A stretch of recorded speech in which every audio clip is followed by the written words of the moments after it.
So the next point which I really want to discuss is how the binaries are created. Whenever some agitation starts or whenever some protest is happening, how the binaries are created, what is violence and what is non-violence. On the 26th of November, when we started from Punjab to come to Delhi, and we've been sitting on the borders of Delhi since past couple months now. On the 26th of November, the intensity and the gravity of this agitation was much more than what it was on the 26th of January. But that was not violent. Nobody felt the violence then because there was no violence.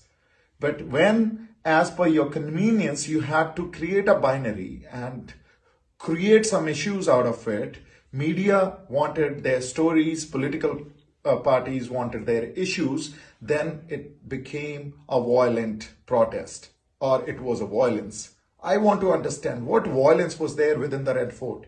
What violence was there when we were going towards our tractor march? Who finalized the roadmap?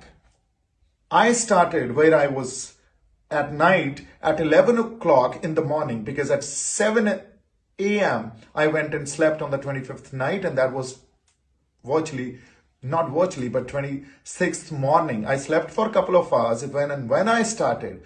On the way, I got this information that everyone has reached Red Fort. Now, I want to understand, if everyone was there, and which they were, and I can prove it, all the farmer union leaders were there, so-called social activists were there. Everyone was there. I did not see any violence on the way.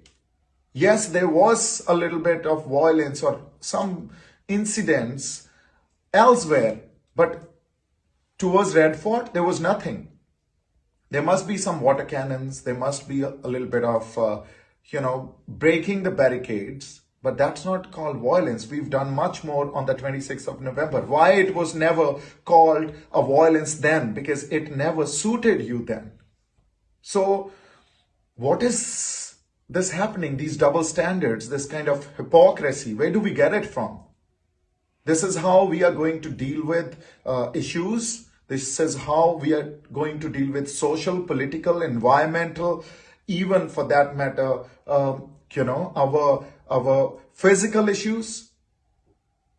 And what I also want to understand, that in the world of thinkers and the intellectuals, they have been time and again over the period of years writing books that how do you have to analyze and what is a process of analyzing such important social events.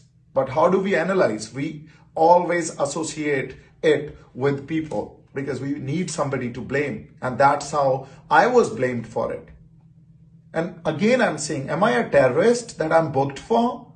Am I somebody who was provocating somebody? Am I someone who went and damaged or threatened anybody? No, I was handling the situation. The only one face over there. And that's why my people requested me that please come and handle the situation because it can go out of hand. So I went and handled the situation.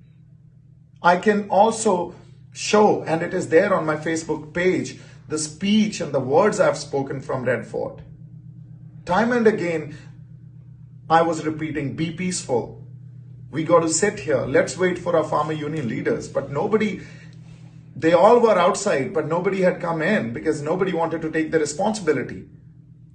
But I can share the speeches which were probably given. I can also share a lot of these meetings which they held with the government of India.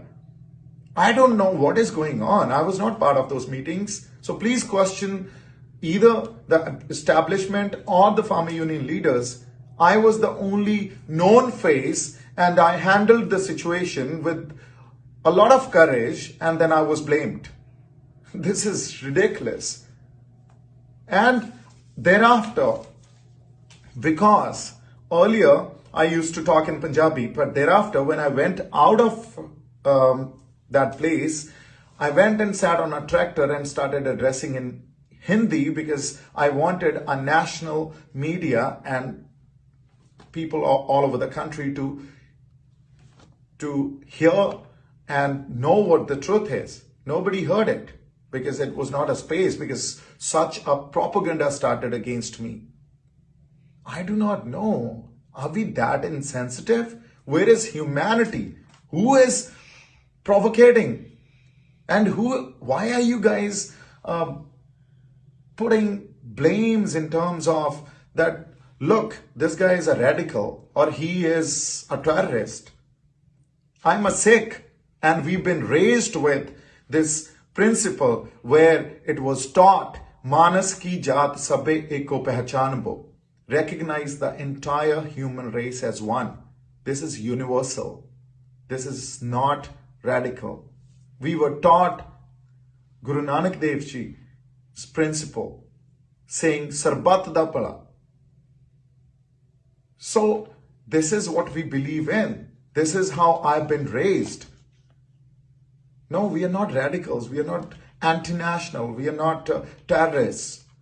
We were just protesting against a policy which government is implementing and peacefully since last 6 months. And that's our democratic right. But look at our media, the journalism, how they portrayed everything in a bad light. Because why? They wanted their viewership. They wanted TRP. They were after me to give interviews. I did not give interview to anybody. I gave one, and then after that I decided, no, I'm not going to, because the way they're dealing with it, the way they are portraying the whole thing. And I wanted to point out, especially Mr. Ravish Kumar, I thought you are a responsible man and a responsible journalist, but I'm disappointed the way you dealt with this issue.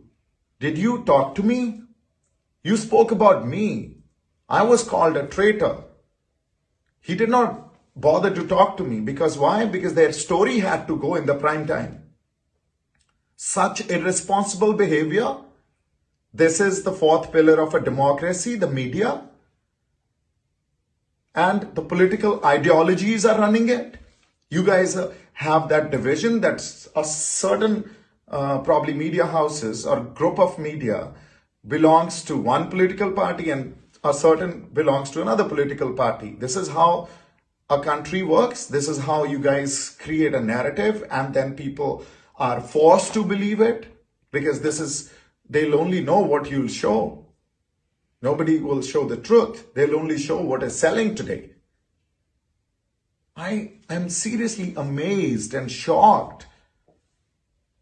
Where are we going? What kind of future are we building? You think we can shape up a good future for ourselves, for our generations to come? I don't think so.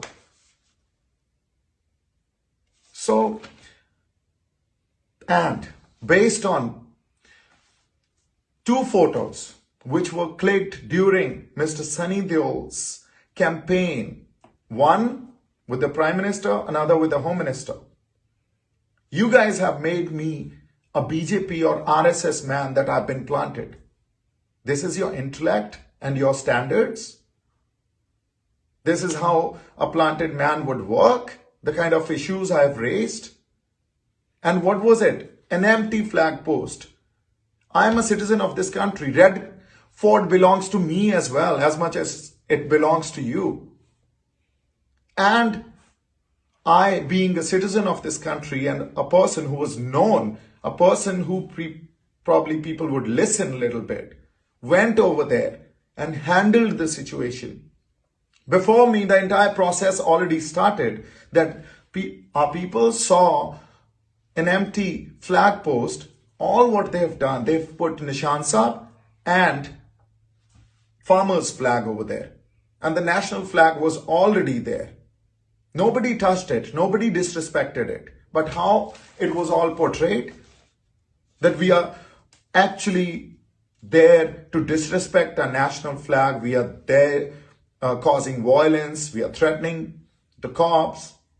On the contrary, those cops were thanking me because I was the one who was handling the situation with them. Nobody wanted to know the truth. Nobody knew the truth. Can we be more responsible? Can we be more accountable, more compassionate, more caring towards one another?